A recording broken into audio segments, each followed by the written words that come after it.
নমস্কার প্রিয় দর্শক বন্ধুরা, নতুন একটি ভিডিওতে আমি রাজেশ সাবর আপনাদের স্বাগত জানাই। আজ আমি একটি পুজো প্যান্ডেলের ভিডিও তৈরি করছি, নতুন ভিডিও। তো আপনারা কন্টিনিউ থাকবেন। আমি রয়েছি ভুবন পাহাড়ের পাশে, দেখতে পাচ্ছেন আমড়াঘাটে রয়েছি। তো এখানকার এই যে আমড়াঘাট গঙ্গানগর জিপি অফিসের পাশেই যে প্যান্ডেলটি খুব সুন্দর, এবার নতুনত্ব রয়েছে এখানে প্যান্ডেলটি খুব সুন্দরভাবে এখানের যে গ্রামের যুবকেরা মিলে, পুজো কমিটির যে যুবকরা মিলে, ভাইয়েরা মিলে খুবই সুন্দরভাবে এখানে একটি নতুনত্ব মন্দির এবং একটি আধুনিক ডিজাইনের এখানে প্যান্ডেল তৈরি করতে যাচ্ছেন। তো আমি ভিডিওতে তুলে ধরবো। আমার পেছনেই দেখতে পাচ্ছেন ভুবন পাহাড় রয়েছে। তো আমি ব্যাক ক্যামেরা দিয়ে তথ্যগুলি এবং অপূর্ব দৃশ্যগুলি তুলে ধরছি। আর এটি হচ্ছে আমড়াঘাট মতিনগর রোড, আর এই সামনেই রয়েছে আমড়াঘাট বাজার। আর আমি রয়েছে এই যে পুজো প্যান্ডেলের পাশে রয়েছে, এই যে দেখতে পাচ্ছেন জিপি অফিসের এই যে পুজো প্যান্ডেল, কলকাতার একটি পুজো প্যান্ডেলের মতোই হবে এখানে প্যান্ডেলটি। এই যে দুর্গা পুজোর প্যান্ডেল। আর এই যে এখানে দেখতে পাচ্ছেন একটি ব্রিজ, এই যে সেতু নির্মাণ করা হচ্ছে। প্রিয় দর্শক বন্ধুরা, দেখতে পাচ্ছেন এই যে এখানকার পুজো কমিটির সেই ভাইয়েরা, যুবকবৃন্দ, দাদারা এখানে এই যে কর্মরত রয়েছেন দেখতেই পাচ্ছেন। আর এখানে রয়েছে ক্ষেত দেখতেই পাচ্ছেন। আর এই যে ক্ষেতের উপরেই, এই যে ধান ক্ষেতের উপরেই এই যে নির্মাণ করা হচ্ছে এই ব্রিজটি। তো খুবই সুন্দর এই যে ব্রিজটির কাজ চলছে, আপনারা দেখতেই পাচ্ছেন।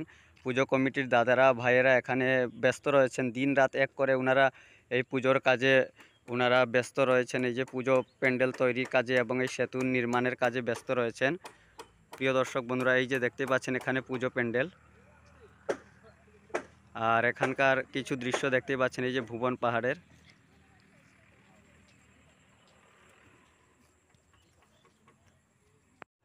এই যে সম্পূর্ণ বাঁশ এবং লাকড়ি দিয়ে তৈরি হয়েছে এই যে ব্রিজটি তৈরি হচ্ছে। আমি জানতে চেষ্টা করব যে কবে এই ব্রিজটি ওনারা ওপেনিং করবেন এবং কবে কাজ শেষ হবে। ও আচ্ছা, মহালয়ার দিন একদিনে মানে মানে যাওয়া আসা হইব ব্রিজের উপরে। তারপরে মহালয়ার পরের দিন ব্রিজ বন্ধ হয়ে যাব আর ষষ্ঠীর দিন ওপেনিং করা হইব। প্রচেশন আছে, বহুত অন্য রকমের প্রচেশন আছে, তবে এখন এটা কোয়া যেত না, এটা সিক্রেট রয়েছে। রয়েছে। আর নবমীতে তো সববারই সাংস্কৃতিক অনুষ্ঠান হয়। অনুষ্ঠান নবমীতে আছে, মহাপ্রসাদ বিতরণ আছে, নিমন্ত্রণ ওটাও দিতে চাই যে এবারের গঙ্গানগর জিপি অফিস যে পূজাটা ওর, এটা অন্যরকম পূজা ওর, দর্শকরা যাতে এই পূজা মণ্ডপ তারা দর্শন করিয়া যাওয়ার জন্য আমরা নিমন্ত্রণ রাখলাম কমিটির পক্ষ থেকে।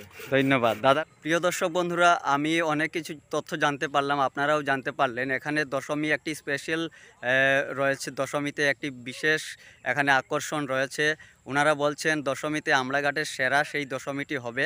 প্রচেশনের দিক দিয়ে ওনারা এই সিক্রেট রেখেছেন এই বিষয়ে। আর এবং নবমীতে এখানে সাংস্কৃতিক অনুষ্ঠান প্রতি বছরেই হয়, সাংস্কৃতিক অনুষ্ঠান এবং প্রসাদ বিতরণও হবে। আপনারা আসবেন, এই পুজো ভিজিট করবেন। আর আপনারাও ভিডিওটি প্রচুর শেয়ার করবেন, যাতে এই যে দৃশ্যগুলি সবাই দেখতে পারেন এবং সবাই জানতে পারেন এই যে এখানকার পূজার বিষয়ে। তো আপনারা অবশ্যই শেয়ার করবেন। ধন্যবাদ।